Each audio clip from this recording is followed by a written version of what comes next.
Welcome to my field review of the IRC VE-33S Gekkota tire. This is IRC's hybrid tire.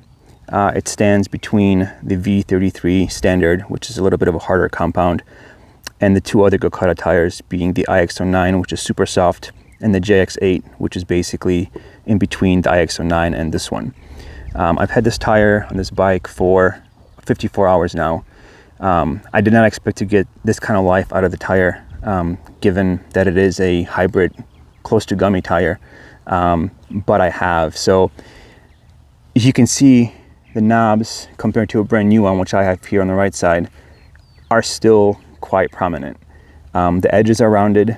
The knobs lost about, I would say, 1/8 of an inch or so, but over 50 plus hours, I think that's really good. I have no chunking. There is some tearing on some of the knobs, a little bit on the edges, barely any. One knob here got cut a little bit, if I can find it, but that was honestly it. Yeah, you can tell there's a little bit of a cut on that one there. Otherwise, this has held up phenomenally. Now, I am a C rider on a good day. I don't spin tires. I try to do a good job with the clutch and maintain traction at all times. But given that I'm new to a two-stroke, I've definitely given this tire more of a workout than I think I would have otherwise. It has held up great.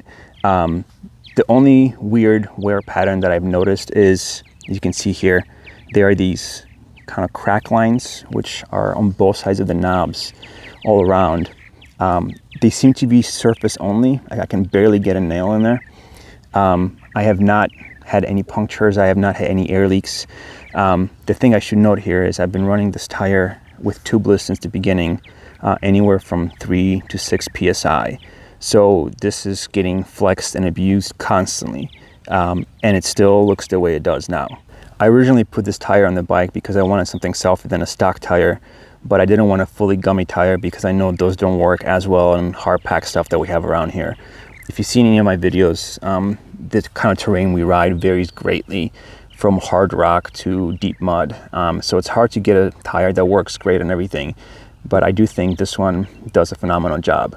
A lot of us in my riding group are riding this tire now. I do have a standard 33 on my 350, which is basically same pattern as this one, except it's a little bit of a firmer compound. And I want to say it digs a little bit better into hard pack, but it does give up a little bit on rocks, whereas this one, again, maybe gives up a little bit on hard pack, but it does pretty well on rocks. So I find it to be a good mix for the kind of riding we do.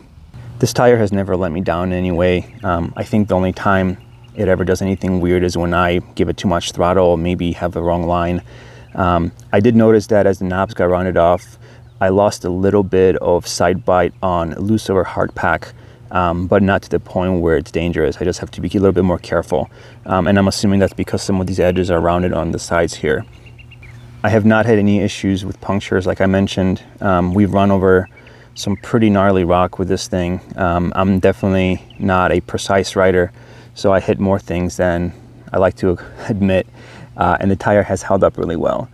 So I want to give you a side profile view here, just so you can see the bit of a difference in the knob height. Again, it's not much given the amount of hours. Overall, this has been a great tire. It hasn't let me down. It hasn't had any issues, and given how low I run it, it's held up really, really well. I'm very happy with it, and that's why I have another one ready to go.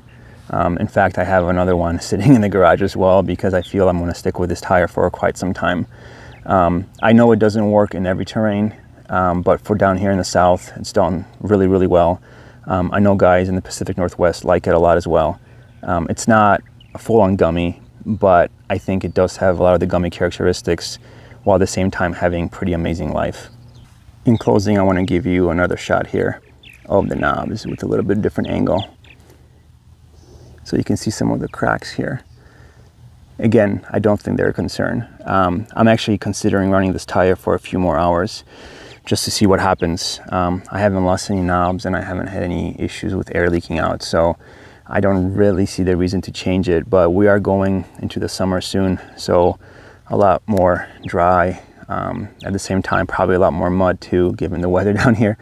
So maybe having some more knob would be good, and I might put on the new tire in the next few hours. We'll see. Anyway, if you have any questions, let me know. Like I said, this is a great option for probably most riders. Haven't tried it, I would highly recommend it if you can find it. It's sometimes hard to find in stock because it is a popular tire. So that's all I really have to say about this, and thanks for watching.